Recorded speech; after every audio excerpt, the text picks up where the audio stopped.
So, welcome. It's We're continuing our adventure with the first series in the Psalms, and let me immediately show you the share on screen a little picture I made of the first 15 Psalms.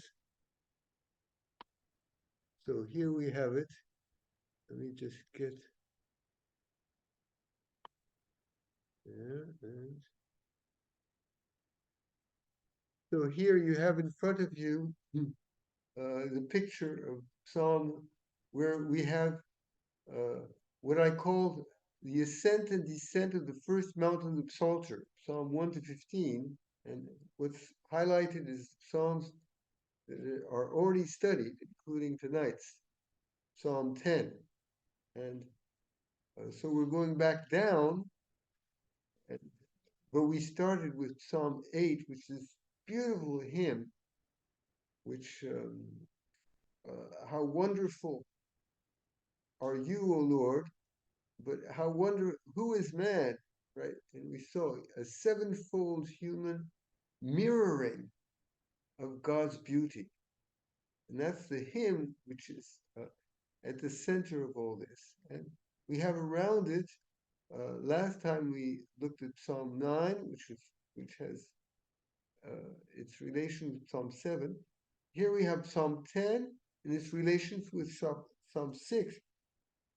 Those who have been faithful might have lost a little bit contact with what we said with Psalm 6.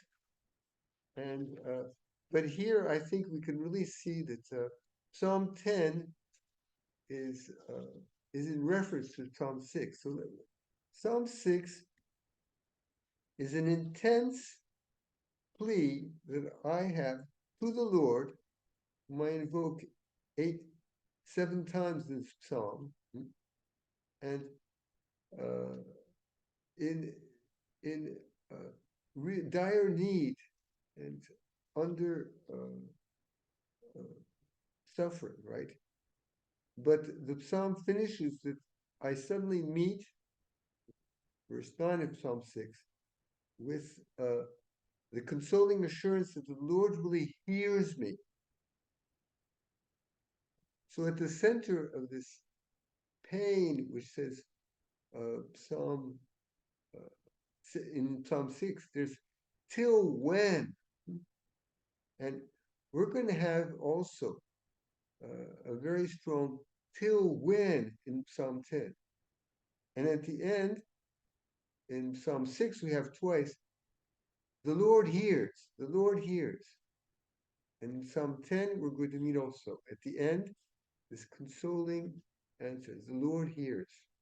So there's a real, but more profoundly, respect to the subject, we can say that Psalm 10, which we're looking at tonight, is an intercessor's invocation to God, right? For me, in the turmoil, in the vexation, as we read it on the mountain there, the vexation which I'm under, and also accompanying me in this overcoming of this vexation. Okay, so let's go now directly to our wonderful Psalm 10 of today. So let me look at you show you the first part. And in this psalm, as I presented here, there's these two first lines which are a title, we could say, of the psalm. And then we have 5 parts, of which we only see 3 right now, and which have we're going to have after around the middle yellow part, the sort of the echo of the first part, progressing.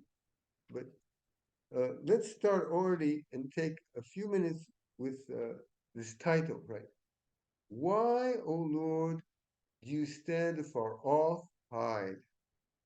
So this is a question which is present largely in the Psalter. And uh, this is the intercessor on my behalf, right? It's saying, you know, look at how I'm struggling in Psalm 6. And why, O Lord, do you stand afar off and hide? So the intercessor is, of course, first of all, the Messiah. And we can think of uh, uh, Jesus as Messiah, right? And when he cried out, the title in the first verse of Psalm 21 or 22, my God, why have you forsaken me? So it's his, the essence of Jesus, right, is to be an intercessor for me, and especially in this uh, experience I have, and which we all have, which is essential, which is at the heart of what Revelations uh,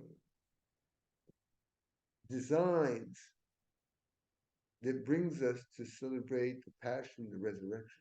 So why do you stand afar off? And uh, let me just so that you weigh a little bit the depth of this question. Uh, the Jews have also reflected on, you know, why is there this delay, and when we're doing our best to uh, to be faithful to the Lord. And here's a little story. So, and basically, we can think of this. There's another why, which I think we all have when we read the gospel, right? And the gospel of the 10 virgins, right? 5 wise and 5 foolish. And the 5 foolish find the door closed for the wedding of the bridegroom. And why? So let me read you a little Hebrew story about to understand uh, uh, this how uh, we are to picture this situation. Why does why do we have such a strong question? Why, O Lord, do you stand afar off and hide? So this is the story. A traveler was passing by a highway. As the weather darkened, he came to a military post. The commander said to him, "Go inside the post, away from wild beasts and thieves." But the traveler replied, "It is not my habit to enter a military post." As he continues on his way, the middle of the night and a thick darkness overtook him. So he returned to the station, shouted, and begged the commander to open the door for him. The commander replied, "It is not usual for a military post to open in the middle of the night, nor for the commander to receive at such an hour. When I asked you to come in, you wouldn't let in. Now I can't open the door for you." So uh, I think that's a beautiful story about the fact that we have received graces where the Lord has not been far off. But have we really truly received them fully? Or did we pass by and go further and said, well, we'll take care of that later? And then the door is closed. So that's the way the Jews are introduced to this psalm. It's now, but as I said at the beginning, like Jesus, my God, why have you forsaken me?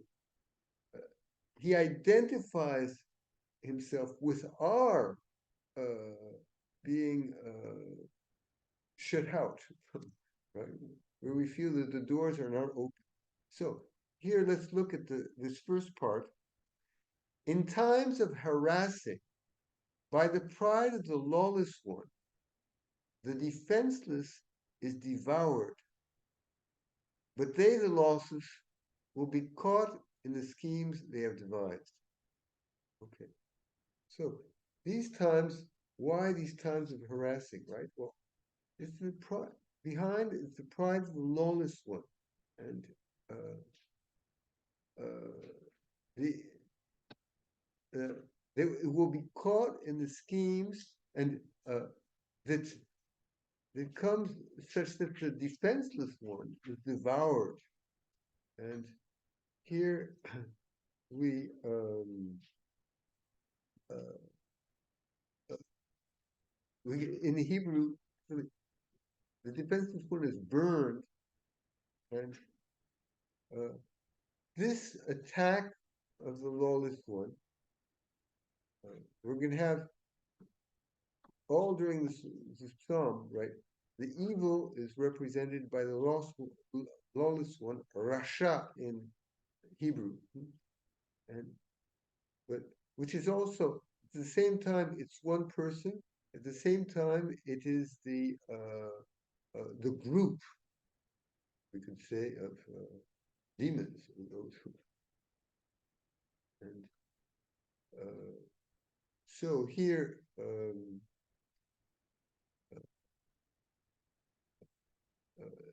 So it goes to certainly a plural, which is something that happens in the, but they, the lawless ones, will be caught in the schemes they have devised.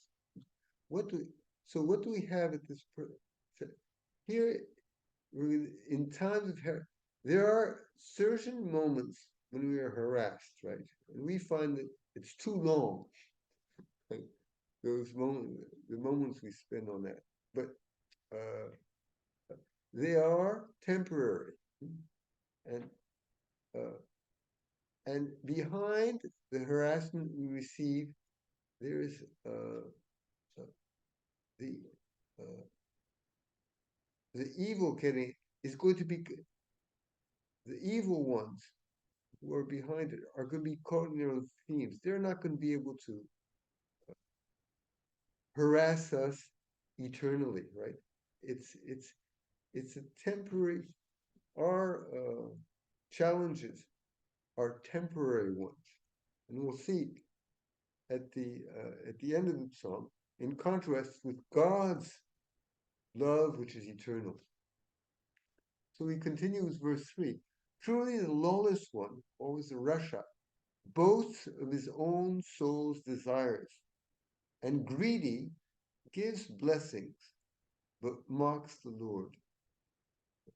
We're getting it's a first picture here we have of the arrogance of the evil one. But we can recognize it in this psalm as in many, the evil one is not completely outside of us. We can recognize in us, right,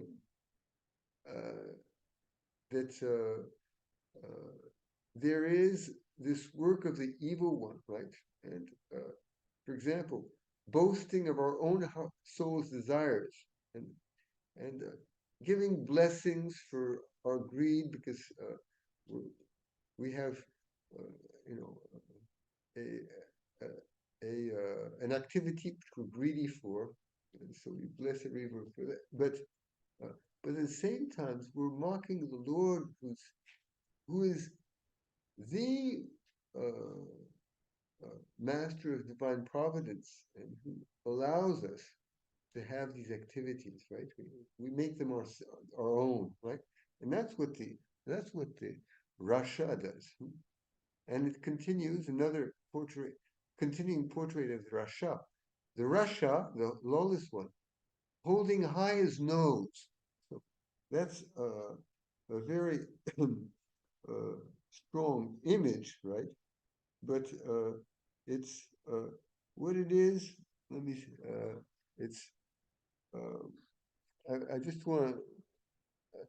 An arrogant man stands with his head high and his nose pointing upwards. You can think that sometimes not without a little bit that, right? But holding high his nose does not seek out.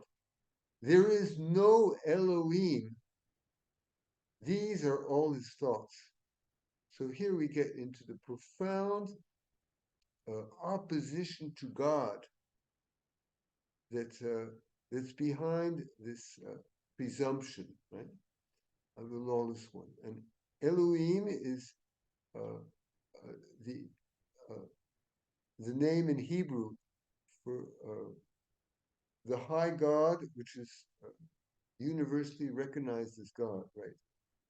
We just uh, cut off our uh, recognition of the universal presence of God. In verse 5, his ways are nascent at all times. So I hope this is understandable. In the Hebrew, it's his ways are he's continually creative in his ways and unceasingly bringing new ways uh, to pursue his presumption, right? But your judgments are too high for him. And that's why he's completely drowned in his ways and multiplying them. And your judgments, O God, are too high for him. He puffs at his own adversary. So he puffs at his own adversary. What, what does that mean? Well, this is again the Jewish commentary. With a breath of wind, he blows upon them and they fall before him.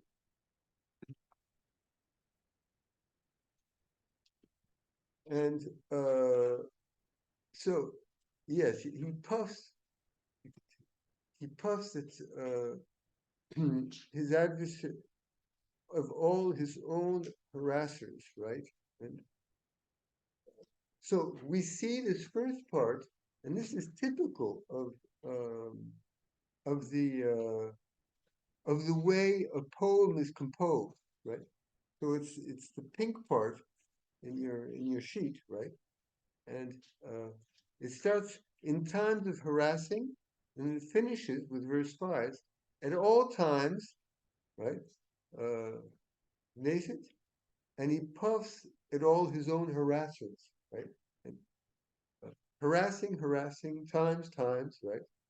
And you could say, well, and then you could see in your picture this lawless above, lawless below, right? And it's basically this, but at the center, there's this expression of presumption. Right? So this is the first put. The our enemy is basically presumption, right? The fathers say it's pride, which is the uh, capital sin among all, right? But that's what's proper to the lawless one, to the devil and his cohort. So, but there's one consequence of that, and that's what's in blue just underneath in verse 6. Let me read verse 6. He shall say in his heart, I shall not be moved from generation to generation. Let's already start there. What does it mean? He shall say in his heart, I am God, right? Because who is not moved from generation to generation? Well, it's our unique eternal God. And this is directly an attack of God. And it's continued with, again, the the the last line of verse 6. I will go forward without adversity. I will go forward without adversity. You know, what did I write here?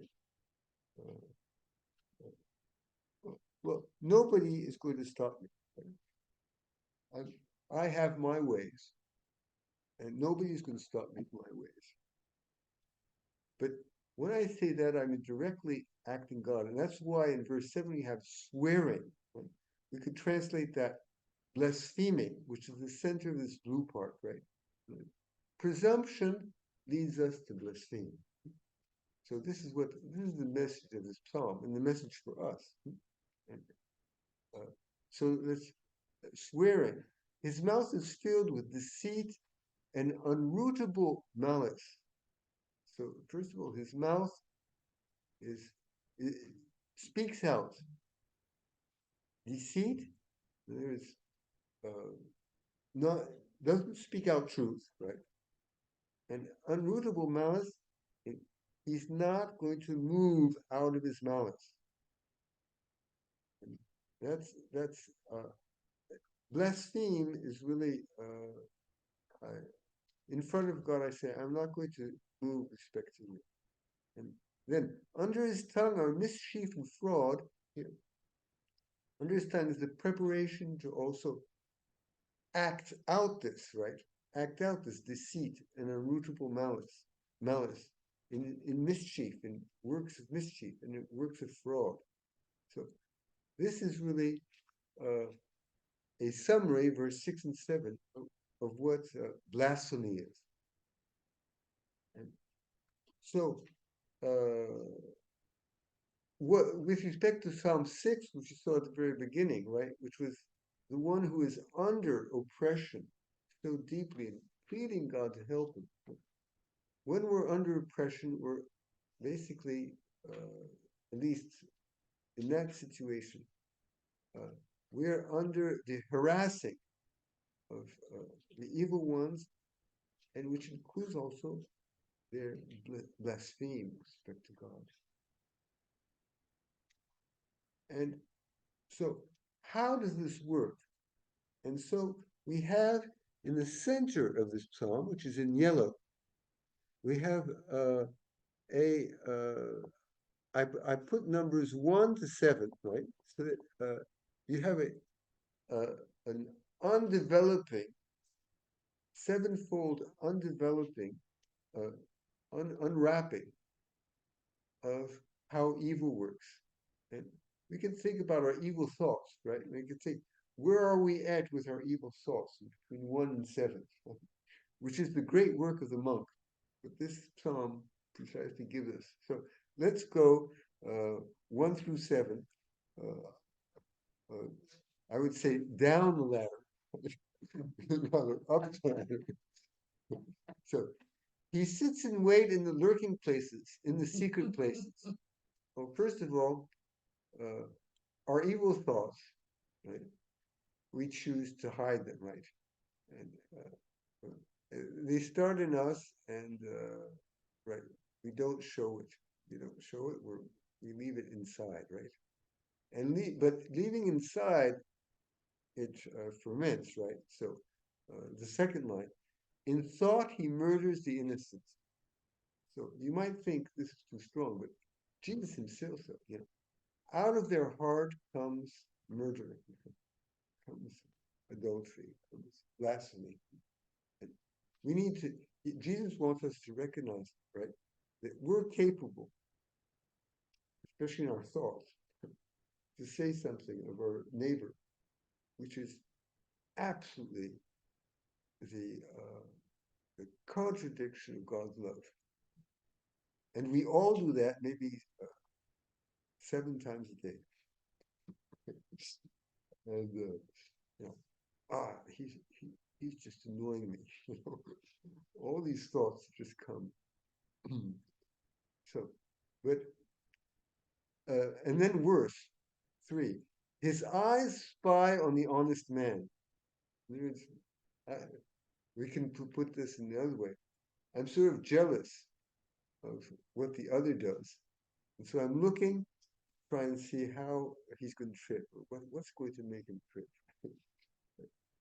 It's better that his here in the Hebrew, the honest man is the one who really has engaged himself to fulfill the Torah, the law of God, and who's really working on it.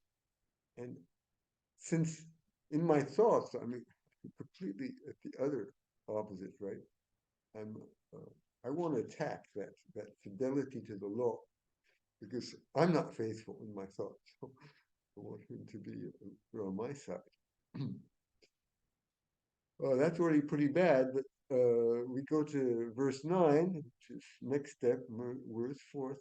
He lies in wait in the secret place like a lion in his lair. He lies in wait to seize the poor. So I become, with my thought, I become a lion. And I'm thinking, well, how am I going to devour? And you know, you see the development of thought of these bad thoughts in us, right? So next, he seizes the poor and ensnares him in his net. So uh, like a lion and like a bird caught in the net, right? It's the two images which are in the scripture. We have both images quite often. It's, we have to let me just give you respect to lion, right? If you take the lion, if we think of the first epistle of Saint Peter at the very end, your adversary, the devil, prowls around you like a roaring lion, seeking someone to devour. Okay? So that's also what he sees. And you know, caught in his net, right? So we have a number of psalms where God will deliver. Psalm 90, the psalm which we say at Compline almost every day. He will deliver you from the snare of the fowler, and from the right. So uh, we're there's being the lion and being the one who the fowler who has his net to catch the bird, and our thoughts go into that, right? But then with verse 10 we get really into action. And how do we get into action? Simulating humility, he curbs down until the multitude of the weak fall prey under his double might. So you think of double might, it probably has that the might of the lion and the might of the fowler. So, but how does he go about simulating humility, curbing down? And he approach. We try to approach here. Our thought is going very far into action, right? So we're approaching humbly the other one, where in fact in our thought we have an intention sort of to trip him or to, you know, and so we curb down, right? And when we get into action, right, until the multitude of the weak fall prey under his double might. And we're at that moment we're really universal, universally, universalizing, right? Others as the ones who, because they do not nourish our presumption. They do not nourish our thoughts. So uh, uh, we're ready to, and so when we go forward in action with like one person, in fact, and we know the concrete, right? When you do one exterior act, which is, we're not only harming the one directly with whom we're in a relationship, we're harming much wider. Us also, we're harming, but we're harming, we don't know the consequences. Here we're getting into rather grave sin. So we're allowing, as long as we can fight our thoughts, right, without acting them out, right? It's something where we're working. This is the whole psalm. In tribulation, we have to work on purifying our thoughts. This is what the intercessor is saying to us, right? Like Jesus is saying, from your heart comes out all the sins. So I want you, right, to be pure at heart, right? So you have to get working. not something that comes automatically. And this is what the psalm, it really prepares exactly what Jesus says in the gospel. So let's continue. So we're at 6, so we get to the very 7, right? So there, in 6, we've gone into, in verse 10, we've gone into action, right? The 6th degree of thoughts, right? And 7th degree, he says in his heart, El has forgotten. He hides his face, he will never see, and this till the very end. Do you understand what's said there? I have gone all the way to do an evil act. Right? And then I say, well, with respect to, I say in my heart, I'm till the very end, I'm going to be, I'm not going to be accused of it, and I'll be forgotten. They won't remember. So I absolve myself. That's the idea. I absolve myself. So, this is, I have one here, so you could use. And so that's the 7th degree of our bad thoughts. I absolve myself. I would suggest to all of you that to go back through these 7 steps of bad thoughts, and I think they're very profound preparation to what Jesus says in the gospel. Right? He wants us to convert his first word. Right? And convert is convert our thoughts, and that they do not take this this path, this 7-degree path, right? Going down, down, down, down, always further. So this is the heart of the psalm, because this is where we're going to see in the psalm. This allows us, if we do this purification of our thoughts, we're now ready to enter into frank, clear dialogue with God. And that's what we have in the last 2 parts. Let me scroll down that we can look at the last 2 parts.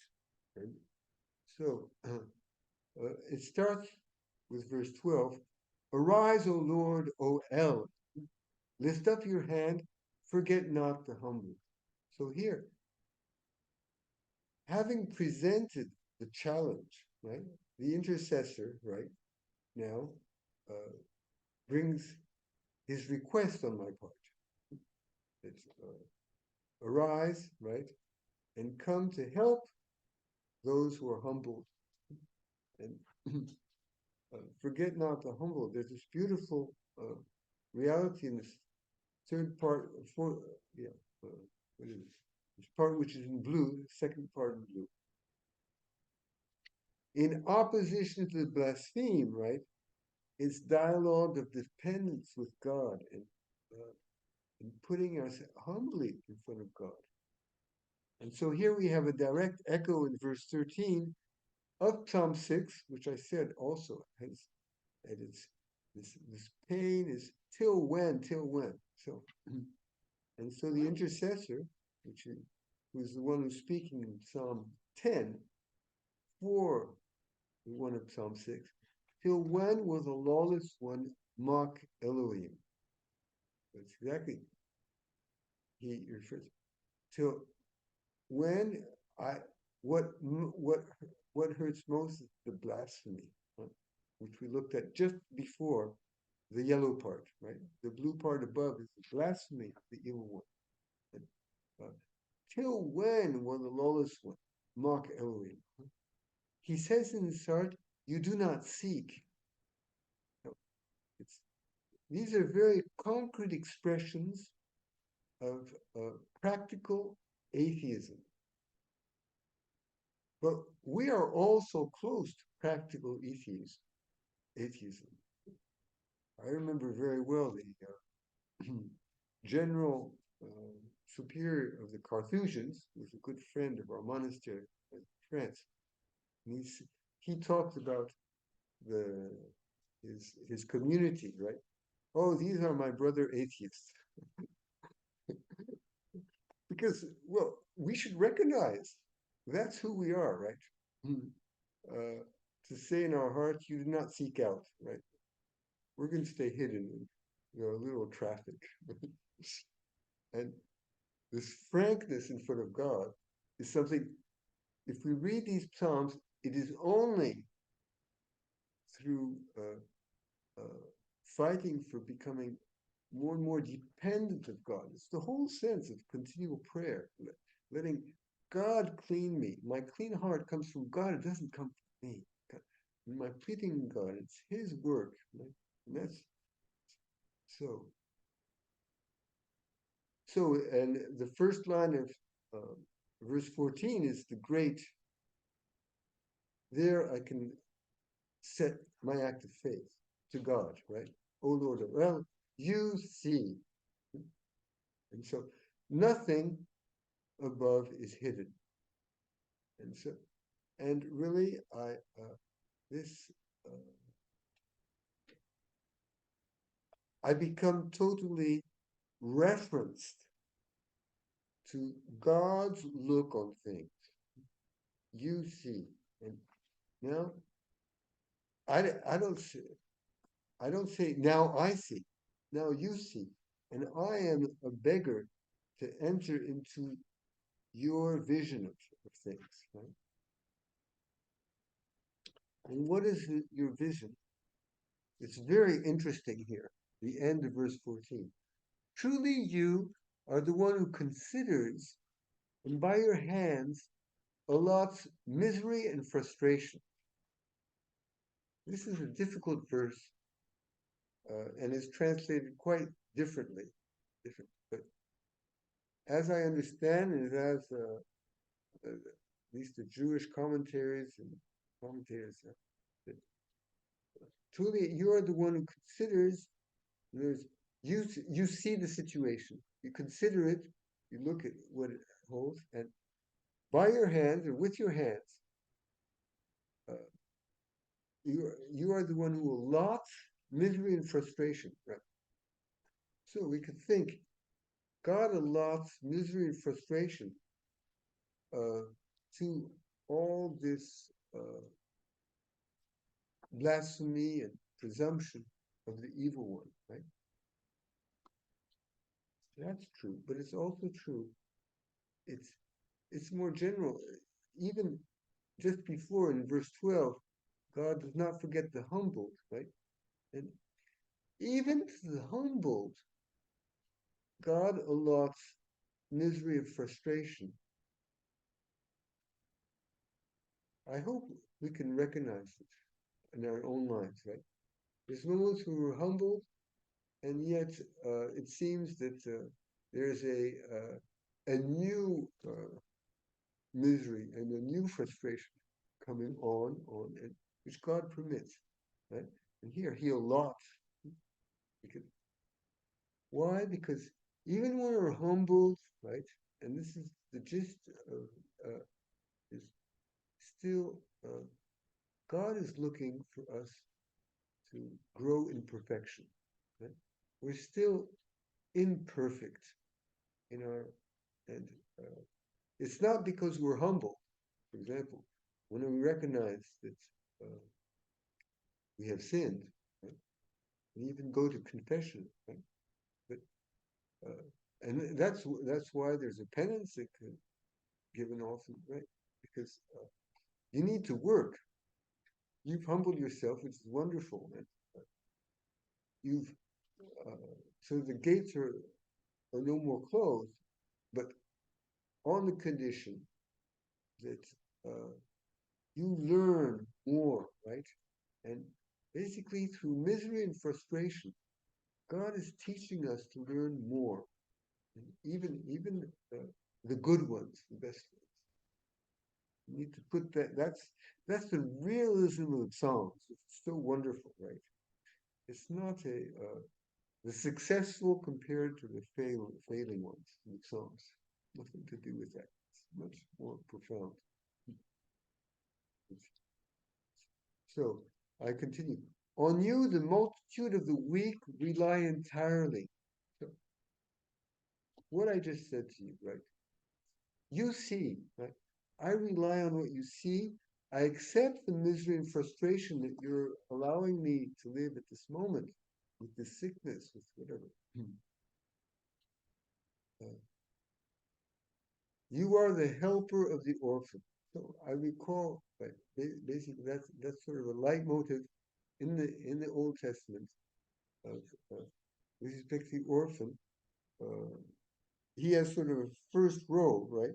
And we can think of that in Psalm. Wait a minute, yes,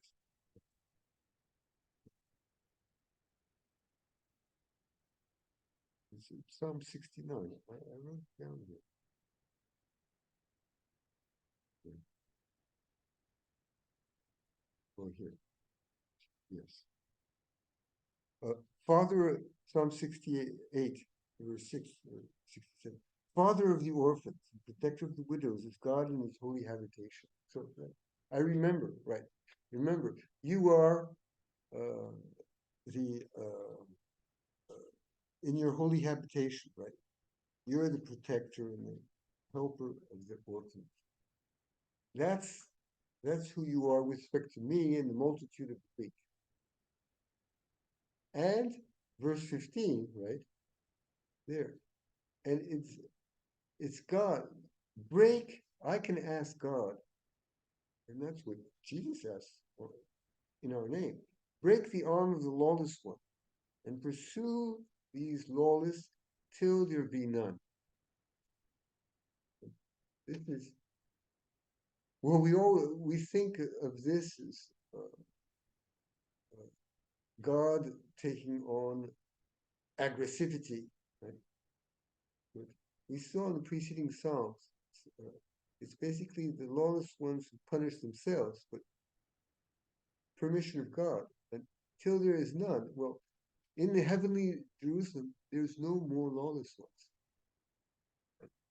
God is going to, in other words, here we already see that these attacks of the presumptuous and of the blasphemes, right?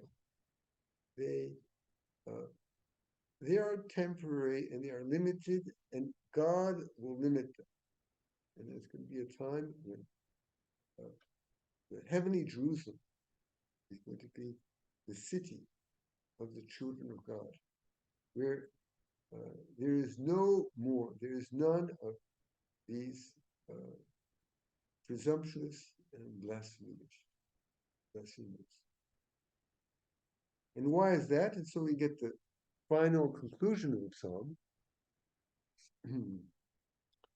So, verse 16, the Lord is king forever and ever. Remember, on the top, we had the times of harassment, right? Well, God is not in his times. God is king forever and ever.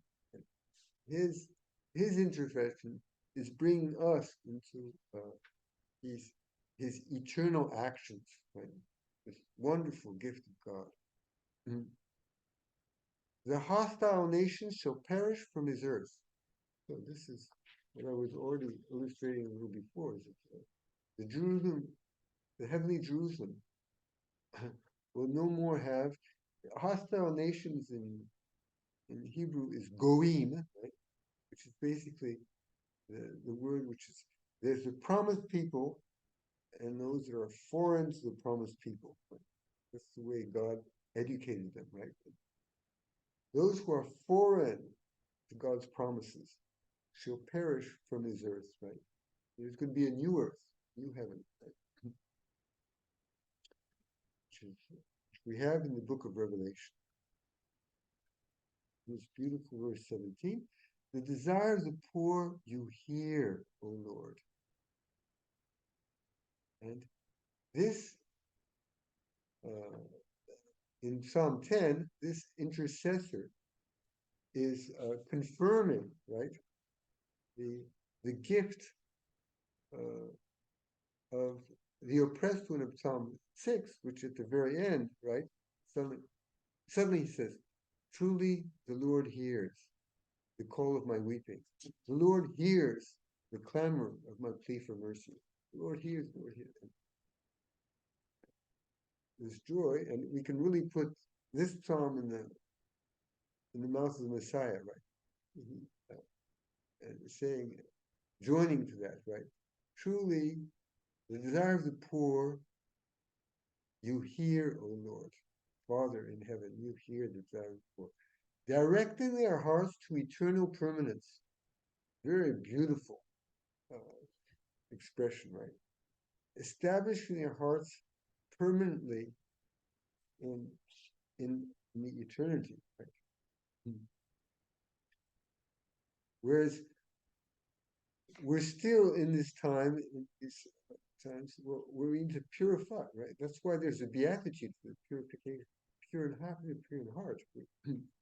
But God is directing us towards hearts with permanent eternity, permanent eternity. May your ear be attentive, and this is the last sentence, right? May your ear be attentive to give right judgment in favor of the orphan and the oppressed, so that no more man who dwells on earth be terrified.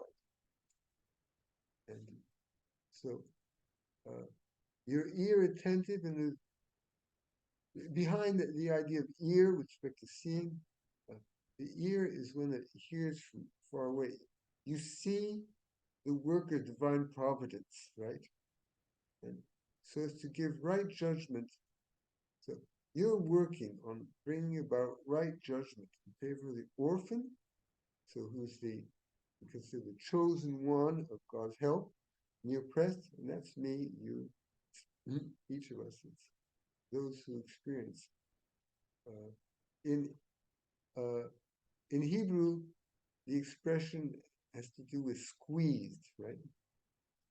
Who are squeezed, whose life is not like a tree which is spreading out because of this intrusion of the presumptuous and blasphemer.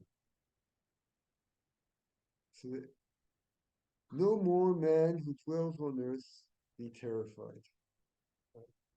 That he be able to, there's going to be a new, there's one day when these psalms of distress, right, they're going to pass away, right? Which would be thanksgiving and love God.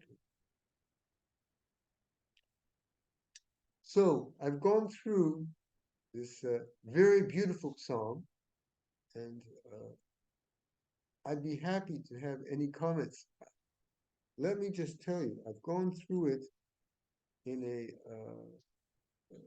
sort of where I have simply promoted my choice in front of Hebrew verses that often have a multiple choice. And I look at how, different commentators who I really see as men of prayer, how they receive it. And so you can see that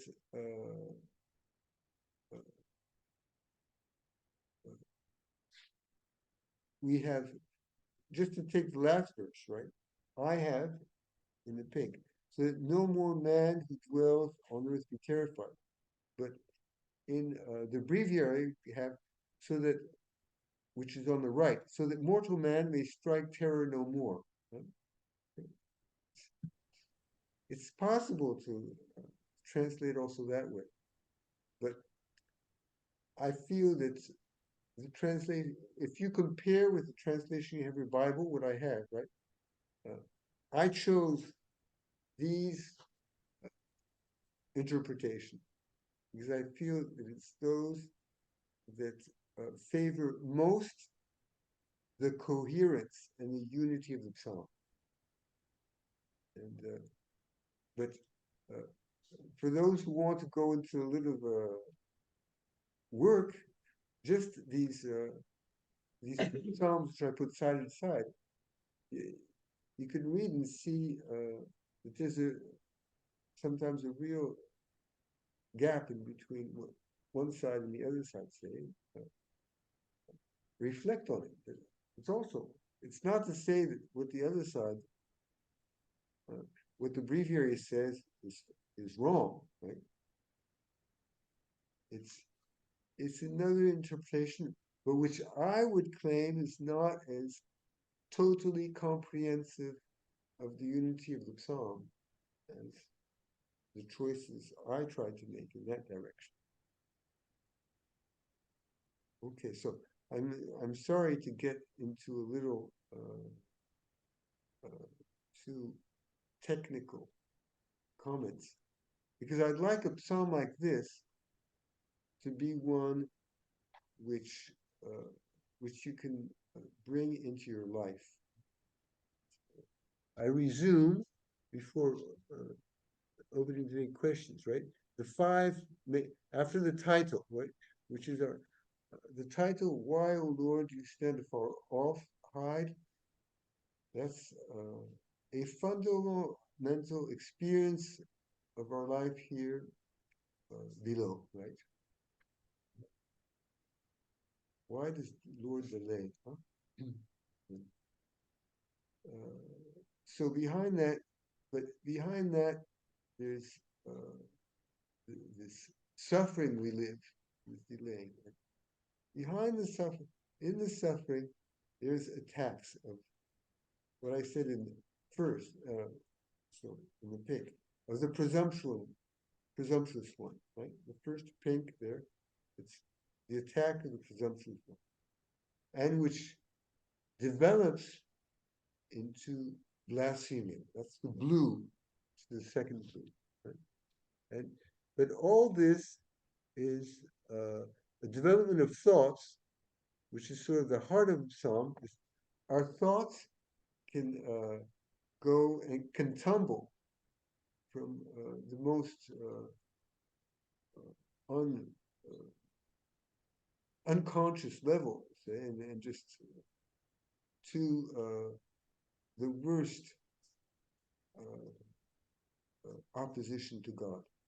So uh, 8 to 11 describes this tumbling, right, which I gave under seven stairs, just taking us down and down and down, right? But having entered into this realism, we can pass on the second half of the psalm, right? On the other side, right? And and realism about the work of the evil one in us, right? Can bring about authentic dialogue with God. And first, authentic requests to God. Arise, O Lord. We've had that already. Already in Psalm 3, we have Arise, O Lord. In Psalm, I think, 9, we had Arise, O Lord. It's a comment of our dialogue. In other words, that you act, right? And there's this bit at the heart of this underneath is you see, Lord. I and Jesus said, I am blind. Right? Unless you recognize that you're blind, you're not going to see. It's you, God, who sees. Chapter 9 of St. John, right? So it enters into this realism to say to God, you see. And then finally, in the pink, which is at the bottom, right? You give a right eternal judgment. That's the heart of the last. And in favor of the orphan and oppressed. So you enter us into, you give us a stability, right? And but which is the fruit of your work of conversion. So, uh, can I? We have at least 5 minutes, and I'd be happy to hear any comments. Or there's also a couple people here listening directly to me. And I'd be happy if they have any question. I'll repeat it to all of you. But uh, it's it's a psalm which is worthwhile delving into. And uh,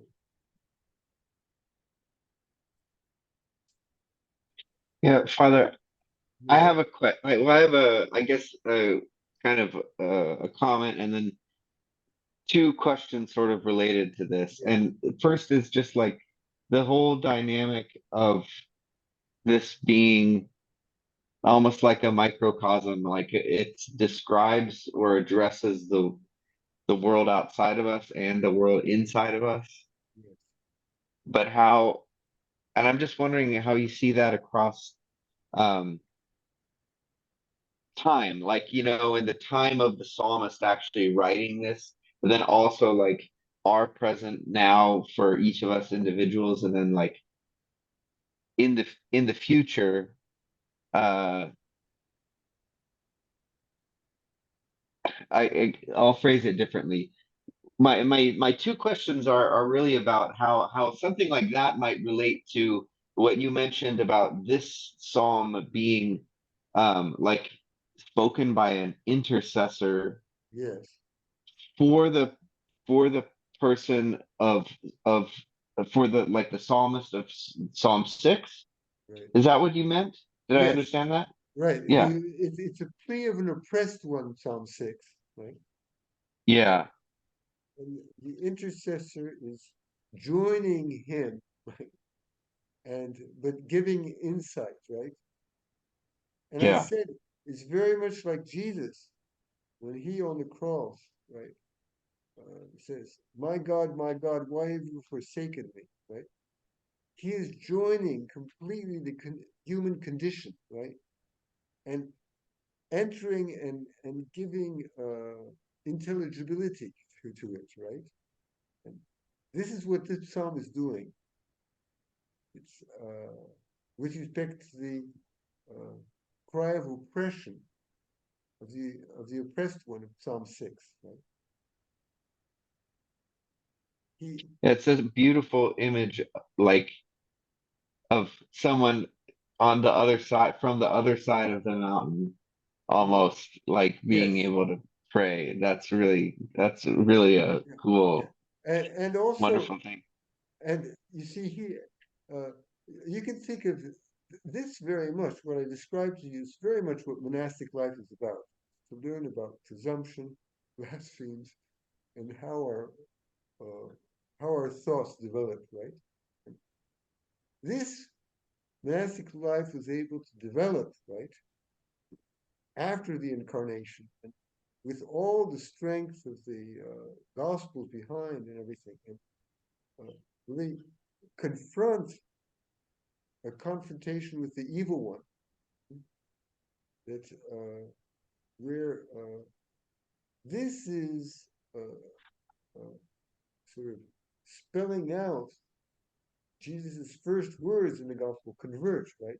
And, uh, and basically, the monk is the one who receives this call, convert, and, uh, but receives the spelling out with scripture. But already, I've told you a number of times, the Old Testament is already penetrated with the grace of Christ. And we really have the grace of Christ at work in this psalm, and giving us to spell out what the how uh, when we're oppressed, right? Uh, what's at work behind all of this? And so, from the other side of the mountain, yeah, we hear about what's at work in all of this. And maybe it's not, I'm the first one to say, well, I'm sick because of poison ivy, but I don't see, I don't say, true monk would say, I'm sick because I'm attacked by evil one. That's really why, right? God has permitted uh, such and such thing happen to me, right?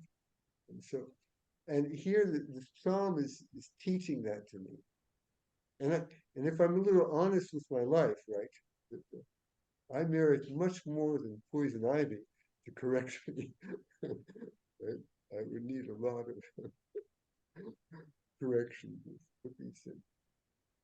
What did he say in this psalm? He says, I forgot what he says. He says, it's in the center of the psalm, I think. Where do we have it?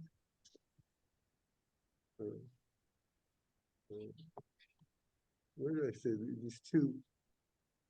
I forgot. Uh, no, it's just where are we? Oh, misery and frustration. Your hands. It's in verse 14, right? That he allots misery and frustration. Well, so I have still a lot to learn. That it's part of God seeing everything, and he does well. Okay. Are there any other comments? Yes, you wanted to say something more, Carl. I had one other question, but I don't want to take up anyone else's time. But um, I it hope was there will just be about the someone else who also asks a question. But yes, yeah, start with but you. that the word, was it Rasha, that you Yes, translate here as the lawless Russia, one, the and I lawless was one. curious. Yes, Yeah, and I was curious because as we got through there, of course, immediately I thought of the phrase that Saint Paul uses in Second Thessalonians yes, of the lawless one, the man of iniquity being revealed. And that Greek word, I think it literally means someone who doesn't have the law, like uh and I just think of someone that maybe doesn't have the Torah in them or something. But I was curious if there was, you, you know, your choice in English of how did you get to choosing that right, from yeah, whatever that Hebrew word is. right. Yes, yes. Well, you see, one common word in all the Psalms is the sinner, right? That's one. So where there's the root sin in Hebrew, and this doesn't have the root sin. It has. Uh, I would say the root rasha is more closer to presumption, the presumptuous one, right? And, and you can sort of hear it in the sound of the word rasha. It's, somebody puts himself forth, rasha, and but it's a very common word in the Psalms, and uh, and here many Psalms they jump from rasha to sinner. Suddenly I forgot. There's two or three names for sin, right? But here consistently he comes back to uh, the rasha, the root rasha. So I think it's more linked to presumption than the other uh, expressions for the evil one.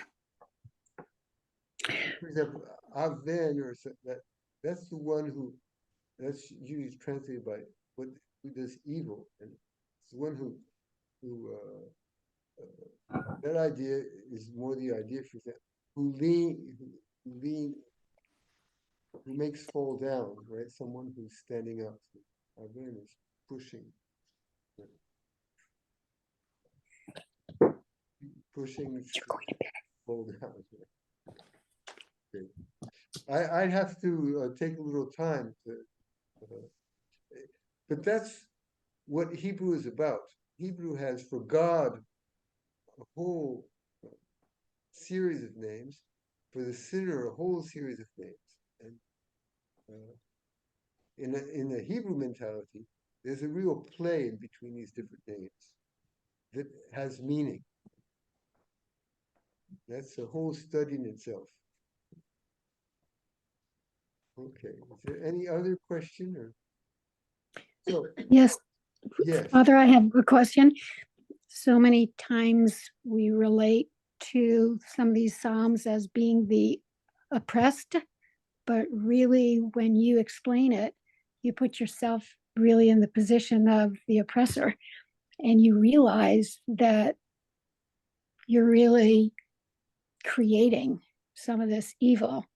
So it's the oppressor inside yourself, which is important for me to remember. Thank you And not, so much. It's so important what you just said.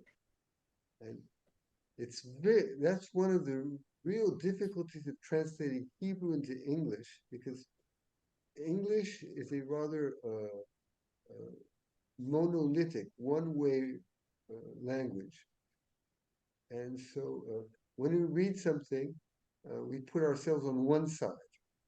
mhm, But the proper of the Hebrew mentality, right, is to hold different things at the same time in one's hands, right? Basically, we mhm. often use the picture of the two hands, right? They're holding at the same time something in both hands. And Well, many I of the think you have, Psalms we're holding, as this one, right? In this one, we're holding on in one hand the oppressed one, in the other hand the oppressor. right. And And I think it's our hands. yeah, and I think it's important for us to be honest with ourselves. Exactly. Yes. You don't really like to think that you have done some of these things that an oppressor would do, but we do it all the time and don't realize it. So this was very important. I found this psalm to be a lot more understandable the way you explained it. Thank you. Well, remember, Thank the you. Psalm says that the just man sins 7 times a day. We sort of discard that, but Yeah. how many times do we sin a day? The just man Y- sins 7 times a day. yes. Right. So the Psalms are very clear. Mhm. Okay, so maybe we'll leave it at that for today, and then we're going to continue. We're getting towards the end of our adventure in this first group. I hope you're going to get more and more, especially in last ones, more, I would say, excited about the beauty of this, what I call this first mountain of the Psalter. Yes. Thank you. So let me bless you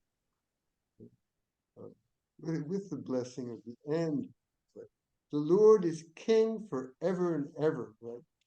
The desire of the poor you hear, O Lord. You direct their hearts to to eternity, right? In the name of the Father, and the Son, and the Holy Spirit. Amen. God bless each of you. Thank you, brother. Thank you. Thank you, Father. Thank you, Father.